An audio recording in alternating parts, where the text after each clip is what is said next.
Ayan po, ang mangga binigay ng pamangking kong si Monica.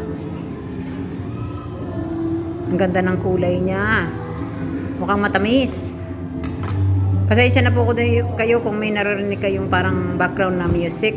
Kasi may nagpa-practice po sa church namin. Dito sa compound. Ayan po, napakasarap. Iniwa-hiwa ko ng maliliit upang diretso na kainin. Ayan po, napakatamis niyan. Sa kulay pa lang, tingnan nyo. Yan.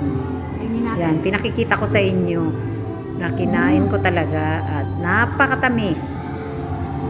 Sarap. Thank you sa nagbigay. Sa pamangking kong si Monica. Sarap. Yan po, inubos ko po yung kalahati. Pero after the video, inubos ko na rin po yung buong